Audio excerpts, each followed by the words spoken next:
역대상 22장. 다윗이 말했습니다.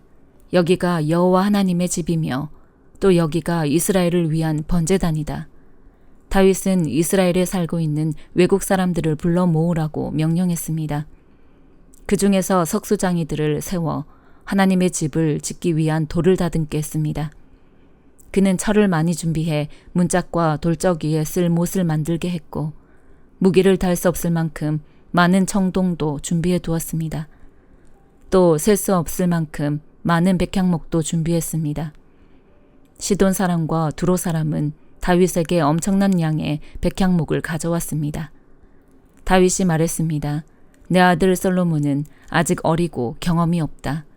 그러나 여호와를 위해 지어야 할 그 집은 아주 크고 아름다워서 모든 나라들이 보기에 대단한 명성과 영광을 지녀야 한다.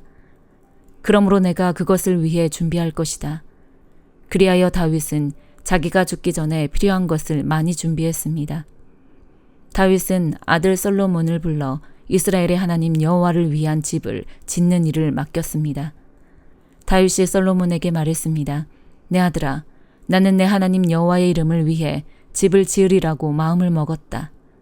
그러나 여호와께서 내게 이렇게 말씀하셨다. 너는 많은 피를 흘렸고 많은 싸움을 치렀다. 내 이름을 위해 집을 지을 사람은 네가 아니다. 네가 내 앞에서 이 땅에 많은 피를 흘렸기 때문이다. 보아라, 너에게 한 아들이 태어날 것이다. 그는 평안의 사람이 될 것이다. 내가 그에게 사방에 있는 그 모든 적들에게서 평안을 안겨줄 것이다. 그의 이름은 솔로몬이니 내가 그가 살아있는 동안 이스라엘에 평화와 안정을 줄 것이다. 그가 바로 내 이름을 위해 집을 지을 사람이다. 그는 내 아들이 될 것이고 나는 그의 아버지가 될 것이다. 그리고 내가 이스라엘을 다스릴 그의 왕좌를 영원히 세워줄 것이다. 내 아들아, 여호와께서 너와 함께 하시고 네가 잘되며 너에게 말씀하신 대로 네가 네 하나님 여호와의 집을 짓기 바란다. 여호와께서 너에게 지혜와 슬기를 주셔서 네가 이스라엘을 다스릴 때 네 하나님 여호와의 율법을 잘 지키기 원한다. 만일 여호와께서 이스라엘을 위해 모세에게 주셨던 율례와 규례를 잘 지키면 너는 잘 될 것이다. 강해지고 용기를 가져라. 두려워 말고 놀라지 마라. 내가 여호와의 성전을 위해 애써서 금 10만 달란트, 은 100만 달란트, 무게를 달 수 없을 만큼 많은 청동과 철, 또 나무와 돌을 준비했다. 이제 너는 그것에 더할 것이다. 너에게는 일꾼들이 많다. 석수장이들과 목수들과 갖가지 재주가 있는 사람은 물론 금, 은, 청동, 철을 잘 다루는 사람도 수없이 많다. 이제 일을 시작하여라. 여호와께서 너와 함께 하신다. 그리고 다윗은 이스라엘의 모든 지도자들에게 자기 아들 솔로몬을 도우라고 명령했습니다. 다윗이 그들에게 말했습니다. 여호와 너희 하나님이 너희와 함께 계시지 않느냐? 너희에게 모든 면에서 평안을 허락하지 않으셨느냐? 이 땅의 주민들을 내게 넘겨주셨고 이 땅은 여호와와 그분의 백성들에게 복종한다. 그러므로 너희는 마음과 영을 다해 여호와 너희 하나님을 찾으라. 여호와 하나님의 성소를 짓는 일을 시작해 여호와의 언약궤와 하나님께 속한 거룩한 물건들을 여호와의 이름을 위해 지어질 성전에 가져다 두도록 하라. 베드로전서 3장. 아내들이여, 이와 같이 자기 남편에게 복종하십시오. 이는 말씀에 순종하지 않는 남편일지라도 말이 아닌 아내의 행실로 인해 구원을 얻게 하려는 것입니다. 그들이 두려움으로 행하는 여러분의 깨끗한 행실을 보고 그렇게 될 것입니다. 여러분은 머리를 따 내리거나 금장식을 달거나 옷을 화려하게 차려입음으로 외모를 단장하지 말고 오히려 마음에 숨은 사람을 온유하고 고요한 심령에 썩지 않을 것으로 단장하십시오. 이것은 하나님 앞에서 아주 귀한 일입니다. 전에 하나님께 소망을 두었던 거룩한 여인들도 이처럼 자기 남편에게 복종함으로 스스로 단장했습니다. 이는 사라가 아브라함을 주라 부르며 그에게 순종한 것과 같습니다. 여러분은 선을 행하고 아무리 무서운 일에도 두려워하지 않는 사라의 딸들이 됐습니다. 남편들이여, 이와 같이 아내는 더 연약한 그릇인 것을 알고 그녀와 함께 살아야 합니다. 또한 생명의 은혜를 함께 상속할 사람으로 알아 귀하게 여기십시오. 이는 여러분의 기도가 막히지 않게 하려는 것입니다.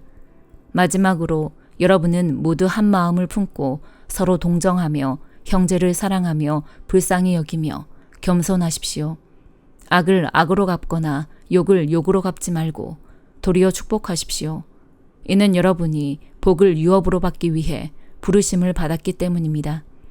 그러므로 말씀하시기를 누구든지 생명을 사랑하고 좋은 날 보기를 원하는 사람은 혀를 금해 악한 말을 하지 못하게 하고 입술로 거짓을 말하지 못하게 하며 악에서 돌이켜 선을 행하고 화평을 따르고 화평을 이루라. 이는 주의 눈이 의인들을 향하시고 주의 귀는 그들의 기도에 기울이시나 주의 얼굴은 악을 행하는 사람들을 대적하시기 때문이다 라고 했습니다. 여러분이 열심히 선을 행하는 사람이 되면 누가 여러분을 해치겠습니까? 그러나 여러분이 의를 위해 고난을 당하면 여러분은 복 있는 사람들입니다. 그들의 위협에 두려워하지 말고 불안해하지 마십시오. 오직 여러분의 마음에 그리스도를 주로 삼아 거룩하게 하고 여러분이 가진 소망에 관한 이유를 묻는 모든 사람에게 대답할 것을 항상 준비하되 온유와 두려움으로 하고 선한 양심을 가지십시오. 이는 여러분이 비방을 받을 때 그리스도 안에서 행한 여러분의 선한 행실을 비방하는 사람들로 하여금 수치를 당하게 하려는 것입니다. 하나님의 뜻이면 선을 행하다 고난을 당하는 것이 악을 행하다 고난을 당하는 것보다 낫습니다. 이는 여러분을 하나님께로 인도하기 위해 그리스도께서도 한 번 죄를 위해 고난을 당하시고 의인으로서 불의한 사람을 대신하셨기 때문입니다. 그는 육체로는 죽임을 당하셨으나 영으로는 살리심을 받으셨습니다. 또한 주께서는 영으로 옥에 갇혀 있는 영들에게 가서 선포하셨습니다. 그들은 전에 노아가 방주를 예비하는 동안 하나님께서 오래 참고 기다리실 때 끝내 불순종했던 사람들입니다. 물로 심판하실 때 구원받은 사람이 적으니 단 8명 뿐이었습니다. 이제 물은 여러분을 구원하는 표인 세례를 의미합니다. 세례는 육체의 더러움을 없애는 것이 아니라 예수 그리스도의 부활로 인해 선한 양심이 하나님을 향해 응답하는 것입니다. 그리스도께서는 하늘로 올라가 하나님의 오른편에 계시니 천사들과 권세들과 능력들이 그분께 복종합니다. 미가 1장. 유다 왕들인 요담, 아하스, 히스기야 때에 모레셋 사람 미가에게 임한 여호와의 말씀으로 사마리아와 예루살렘에 관한 것입니다. 들으라, 모든 나라들아 귀를 기울이라. 땅과 그 안에 있는 모든 것들아, 주 여호와께서 말씀하셨다. 주께서 거룩한 성전에서 너희에 관해 증언하셨다. 보라, 여호와께서 자기 처소에서 나오신다. 그분이 내려오셔서 땅의 높은 곳들을 밟으신다. 산들이 그분 아래에서 녹고 골짜기들이 갈라지니 불 앞에서 녹아내리는 초와 같고 비탈로 쏟아지는 물과 같다. 이 모든 것은 야곱의 악행과 이스라엘 집안의 죄 때문이다. 야곱의 악행의 원인이 무엇이냐? 사마리아가 아니냐? 유다의 산당의 원인이 무엇이냐? 예루살렘이 아니냐? 그러므로 내가 사마리아를 들판의 폐허같이 만들며 포도원 세울 자리같이 만들 것이다. 내가 그 돌들을 골짜기에 쏟아붓고 그 기초를 드러낼 것이다. 그 모든 우상들은 산산조각이 날 것이고 바쳐진 예물들은 다 불에 타버릴 것이며 그 모든 우상들을 내가 다 부숴버릴 것이다. 매춘의 대가로 모았으니 그것들이 다시 매춘의 대가로 나갈 것이다. 이 때문에 내가 울고 통곡할 것이며 맨발로 벌거벗은 채 다닐 것이다. 내가 늑대처럼 울어대며 타조처럼 통곡할 것이다. 이는 그 상처가 치유될 수 없으며 유다에까지 퍼졌기 때문이다. 그것이 내 백성의 성문에까지 예루살렘에까지 이르렀다. 너희는 이것을 가드에서 말하지도 말고 절대 울지도 말라. 베들레아브라에서는 흙 속에서 뒹굴라. 사빌에 사는 사람들아, 부끄럽게 벌거벗고 가라. 시아난에 사는 사람은 나오지 말라. 베데셀은 울게 되리니 그분이 그곳을 너희에게서 빼앗아 갈 것이다. 마롯에 사는 사람은 애타게 복을 바랐으나 여호와로부터 임한 재앙이 예루살렘 성문에 내렸다. 라기스에 사는 사람아, 전차에 빠른 말을 메어라. 그곳은 딸 시온의 죄의 시작이다. 이스라엘의 악행이 네 안에서 발견됐다. 그러므로 너는 가드 모레셋에 이별의 예물을 주어라. 악십의 집들이 이스라엘 왕들에게 기만적이었음이 드러날 것이다. 마리사에 사는 사람아, 내가 너에게 정복자를 보낼 것이니 이스라엘의 영광이 아둘람에 이를 것이다. 네 기뻐하는 자녀들을 위해 너의 머리를 밀고 민둥머리를 만들어라. 그들이 네 곁을 떠나 포로로 사로잡혀 가리니 독수리처럼 네 머리를 밀어라. 누가복음 10장.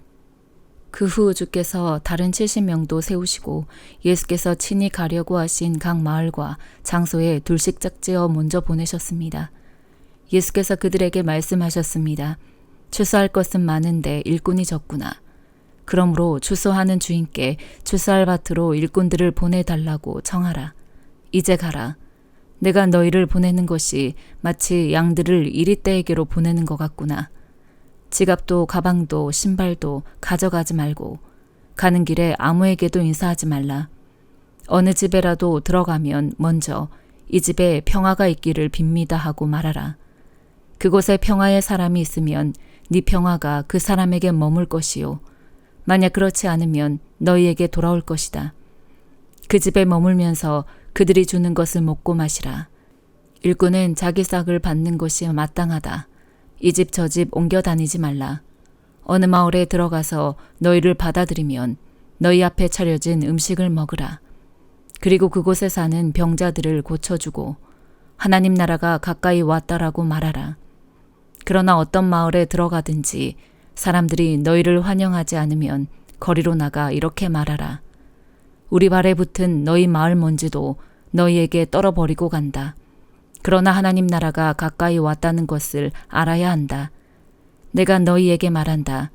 그날의 소돔이 그 마을보다 견디기 더 쉬울 것이다. 고라시나 너에게 화가 있을 것이다. 벳세다야 너에게 화가 있을 것이다. 너희에게 베푼 기적들이 두로와 시돈에서 나타났다면 그들은 벌써 오래전에 베옷을 입고 죄를 뒤집어쓰고 앉아 회개했을 것이다. 그러나 심판날이 되면 두로와 시돈이 너희보다 견디기 더 쉬울 것이다. 그리고 너 가버나움아, 네가 하늘까지 높아지겠느냐? 아니다. 너는 저 음부에까지 내려갈 것이다. 너희 말을 듣는 사람은 내 말을 듣는 것이요. 너희를 배척하는 사람은 나를 배척하는 것이다. 또 나를 배척하는 사람은 나를 보내신 그분을 배척하는 것이다. 70명이 기쁨에 넘쳐 돌아와 말했습니다. 주여, 주의 이름을 대니 귀신들도 우리에게 복종합니다. 예수께서 말씀하셨습니다. 사탄이 하늘에서 번개처럼 떨어지는 것을 내가 보았다. 보라, 내가 너희에게 뱀과 정갈을 밟고 원수의 모든 능력을 이길 권세를 주었으니 그 어떤 것도 너희를 해치지 못할 것이다. 그러나 귀신들이 복종하는 것을 기뻐하지 말고 너희의 이름들이 하늘에 기록된 것을 기뻐하라. 그때 예수께서 성령으로 기쁨에 넘쳐 말씀하셨습니다. 하늘과 땅의 주인이신 아버지여, 내가 아버지를 찬양합니다. 이 모든 것을 지혜롭고 학식 있는 사람들에게는 감추시고 어린 아이들에게는 드러내셨으니 말입니다. 그렇습니다. 아버지여, 이것이 바로 아버지의 은혜로우신 뜻입니다. 내 아버지께서 모든 것을 내게 맡기셨습니다. 아버지 외에는 아들이 누구인지 아는 사람이 없습니다. 아들과 또 아버지를 계시하려고 아들이 택한 사람 외에는 아버지가 누구인지 아는 사람이 없습니다. 그러고 나서 예수께서는 뒤돌아 제자들에게 따로 말씀하셨습니다. 너희가 보는 것을 보는 눈은 복이 있다. 내가 너희에게 말한다. 많은 예언자들과 왕들이 지금 너희가 보는 것을 보고자 했으나 보지 못했고 너희가 지금 듣는 것을 듣고자 했으나 듣지 못했다. 한 율법학자가 일어나 예수를 시험하려고 물었습니다. 선생님, 제가 무엇을 해야 영생을 얻을 수 있습니까? 예수께서 말씀하셨습니다. 율법에 무엇이라 기록되어 있느냐? 너는 그것을 어떻게 읽고 있느냐?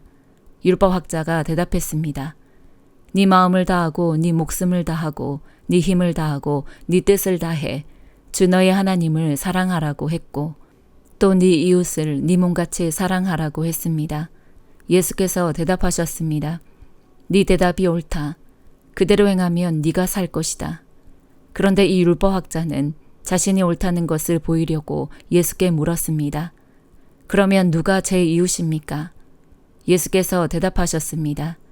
한 사람이 예루살렘에서 여리고로 가다가 강도들을 만나게 됐다. 강도들은 그의 옷을 벗기고 때려 거의 죽게 된 채로 내버려 두고 갔다. 마침 한 제사장이 그 길을 내려가는데 그 사람을 보더니 반대쪽으로 지나갔다. 이와 같이 한 레위 사람도 그곳에 이르러 그 사람을 보더니 반대쪽으로 지나갔다. 그러나 어떤 사마리아 사람은 길을 가다가 그 사람이 있는 곳에 이르러 그를 보고 불쌍한 마음이 들어 가까이 다가가 상처에 기름과 포도주를 바르고 싸맸다. 그러고는 그 사람을 자기 짐승에 태워서 여관에 데려가 잘 보살펴 주었다. 이튿날 사마리아 사람은 여관 주인에게 2데나리온을 주며 저 사람을 잘 돌봐주시오. 돈이 더 들면 내가 돌아와서 갚겠소라고 말했다. 너는 이 세 사람 중 누가 강도 만난 사람의 이웃이라고 생각하느냐? 율법학자가 대답했습니다. 자비를 베푼 사람입니다. 예수께서 그에게 말씀하셨습니다. 너도 가서 이와 같이 하여라. 예수께서 제자들과 함께 길을 가다가 한 마을에 이르시니 마르다라는 여인이 예수를 집으로 모셨습니다. 마르다에게는 마리아라는 동생이 있었습니다. 그 동생은 주의 발 앞에 앉아 예수께서 하시는 말씀을 듣고 있었습니다. 그러다 마르다는 여러 가지 접대하는 일로 정신이 없었습니다. 그래서 마르다가 예수께 다가와 말했습니다. 주여, 제 동생이 저한테만 일을 떠맡겼는데 왜 신경도 안 쓰십니까? 저를 좀 거들어 주라고 말씀해 주십시오. 주께서 대답하셨습니다. 마르다야, 마르다야, 너는 많은 일로 염려하며 정신이 없구나. 그러나 꼭 필요한 것은 한 가지뿐이다. 마리아는 좋은 것을 선택했으니 결코 빼앗기지 않을 것이다. 아멘.